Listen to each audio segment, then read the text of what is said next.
Selamat pagi pemirsa Solo Pos TV. Kami tim Barat ekspedisi Tol Trans Jawa sudah sampai di Pekalongan. Nah, hari ini kami punya banyak agenda untuk menelusuri kota dan kabupaten Pekalongan.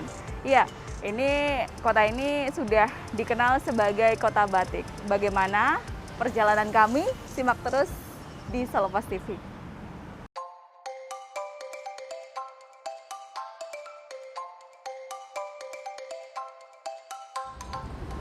Tim Barat ekspedisi Tol Trans Jawa saat ini sudah berada di Pasar Setono. Pasar ini sudah berdiri sejak tahun 1941 dan menampung ribuan pedagang batik di seluruh daerah Pekalongan. Nah, pasca ditetapkan sebagai warisan dunia, batik semakin digemari berbagai kalangan dan itu sangat mempengaruhi omset pedagang batik di pasar ini. Bagaimana omset mereka di tengah pandemi seperti ini? Apakah ada peningkatan atau mulai berangsur-angsur naik? Nantikan obrolan kami. Saya bersama dengan salah satu pedagang batik di Pasar Setono. Ini ada Mbak Lia. Beliau adalah salah satu yang menunggu Batik Denarso di Pasar Setono ini dan saya akan ngobrol-ngobrol singkat dengan beliau. Mbak, boleh diceritakan bagaimana omset batik utamanya di Pasar Setono ini selama masa pandemi kok? Ya emang ada penurunan Mbak ya, soalnya kan apalagi ini kan ada larangan mudik juga, jadi ya emang turun. Jadi turun ya? Pas waktu baru ada corona itu ya, pas ada covid ya emang sepi banget. Kalau ini ya emang ya agak ada naik lah daripada tahun lalu. Kalau lebaran ini biasa aja, belum ada peningkatan. Belum ada peningkatan. Kalau kita itu berarti kain, sarung batik, kemeja, daster-daster ya. Kalau sementara sih sarung batik ya, baru sama tren ya? kain-kain. Semenjak ada tol sih emang benar-benar ada positifnya ya, emang lebih baik dari sebelumnya. Pas belum ada keluar masuk tol emang itu kan sepi banget, tapi pas begitu ada keluar masuk tol sini, eksis tol, ya mending lah. Kebanyakan kadang orang Semarang, kadang orang Tegal. Iya, kadang ada orang Jakarta juga ya. Ya masih seperti dulu. Dari luar kota banyak yang mampir ke sini hanya untuk belanja batik di Pasar Setono. Iya. Baik. Pemirsa Solo Pos TV, setelah tadi kita dari Pasar Setono, sekarang kita perjalanan menuju Tegal untuk menuju pelabuhan dan menyaksikan bagaimana perdagangan ikan di sana. Ikuti terus perjalanan kami ya.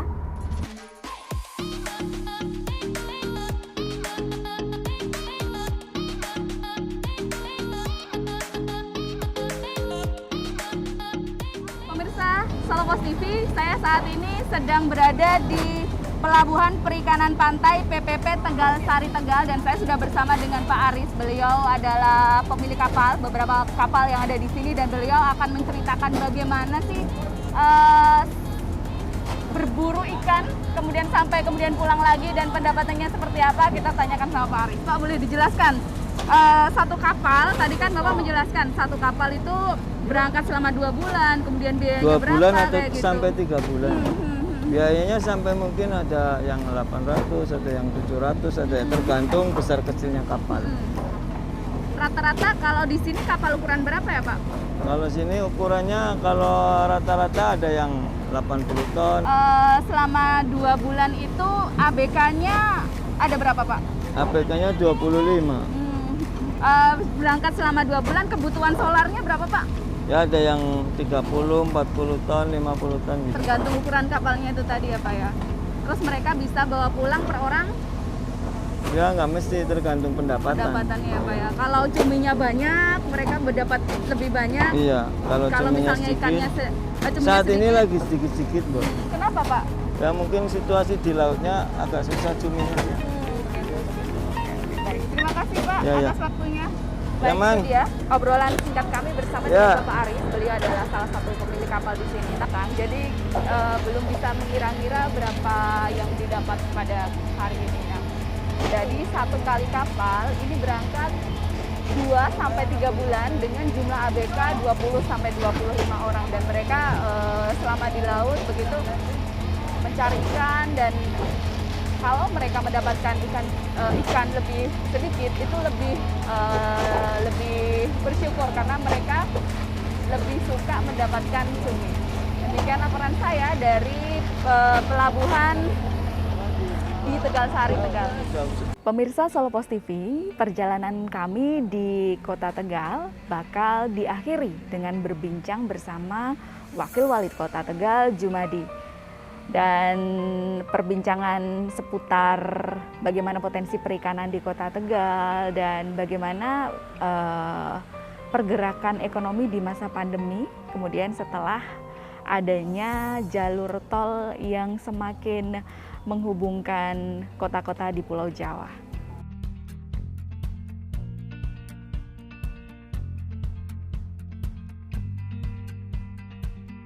Pemirsa Solo Pos TV, saya sudah bersama dengan Wakil Wali Kota Tegal, Pak Jumadi, dan ketika tadi siang kita sudah berkunjung ke tempat pelabuhan di Tegalsari. Sekarang kita akan ngobrol bagaimana industri perikanan di Tegal, kemudian obrolan-obrolan yang seputar investasi dan perkembangan perekonomian di Tegal selama masa pandemi COVID. Pak Jumadi, selamat sore. Selamat sore, Mbak. Apa kabar nih? Salam sehat semua. Alhamdulillah sehat. Bapak juga sehat ya, Pak? Alhamdulillah. Baik. Bapak, ini kan kita sudah mengalami pandemi 1 tahun lebih ya, Pak ya. Tadi saya di Tegalsari, saya melihat sudah mulai bergeliat, ikannya juga banyak yang datang, kemudian sepertinya juga banyak yang sudah siap untuk menerima, untuk didistribusikan. Ini sebenarnya bagaimana sih Pak kondisi industri perikanan di Tegal saat ini? Ya, memang perlu diketahui, memang potensi dari Tegal itu kan memang perikanan. Jadi memang di dalam masa pandemi kemarin sempat agak sedikit terganggu, namun demikian perkembangannya sudah mulai membaik. Apalagi kalau kuartal ketiga tahun kemarin kita sudah hampir sudah bisa rebound secara ekonomi ya. Waktu itu OJK juga kesini melihat perkembangan ekonomi Kota Tegal. Nah, tahun-tahun ini juga sudah mulai agak bagus. Namun karena kemarin ada sedikit peningkatan pandemi Covid, kemudian kita sedikit mengetatkan, agak sedikit turun lagi. Nah, terkait dengan perikanan memang kita perlu pemikiran yang out of the box. Artinya perlu solusi-solusi yang di luar kebiasaan. Namun perlu diketahui memang ada sedikit kendala di kita, terutama terkait dengan pelabuhan. Pelabuhan kita memang masih sangat-sangat tradisional. Artinya memang perlu terobosan untuk merubah pelabuhan yang biasa-biasa menjadi luar biasa.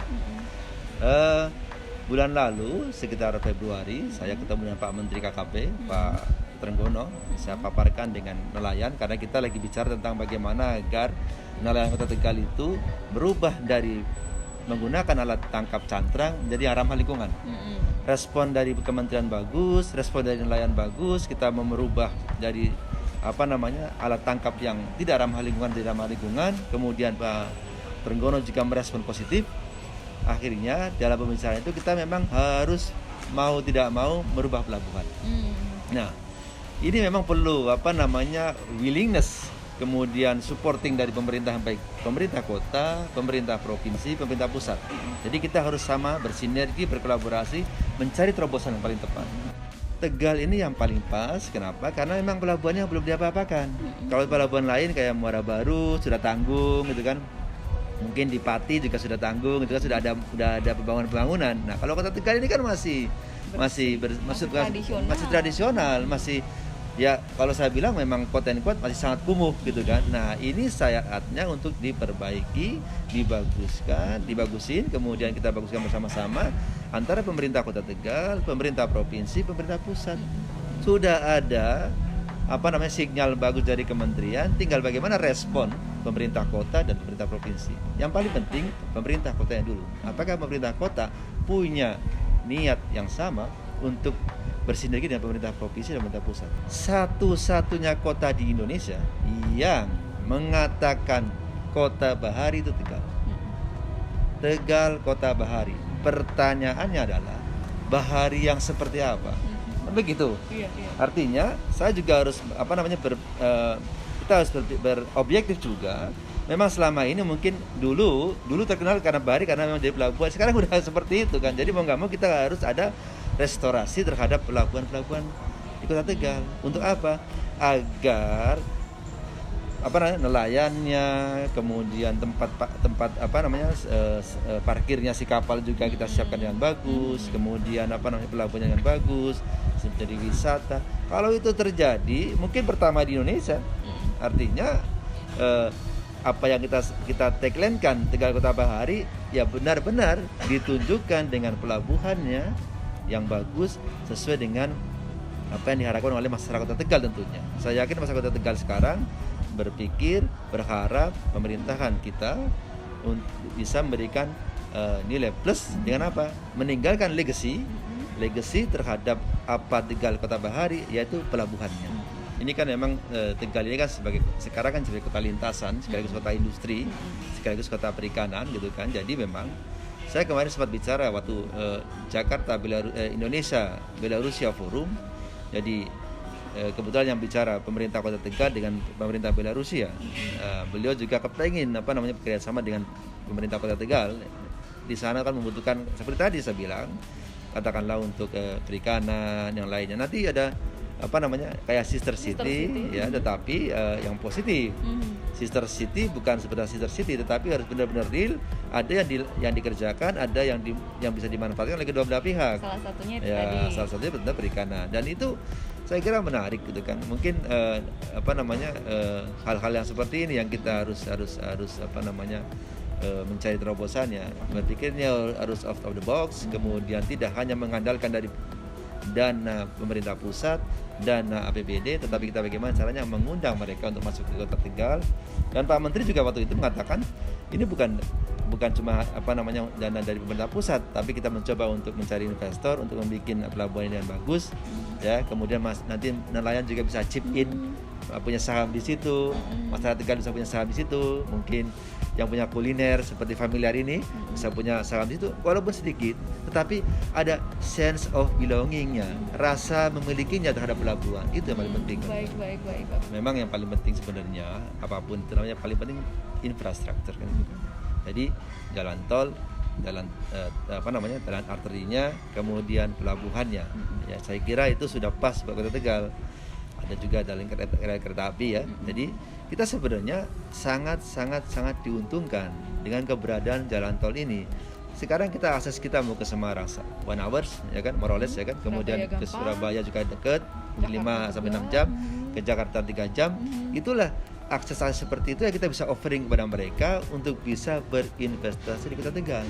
Ya baik, demikian wawancara saya dengan Wakil Wali Kota Tegal Pak Jumadi mengenai bagaimana industri perikanan Kota Tegal ke depan dan peluang investasi yang bisa masuk ke sini. Sampai jumpa di kesempatan besok. Perjalanan kami berikutnya tetap menyimak Solopas TV. Sampai jumpa.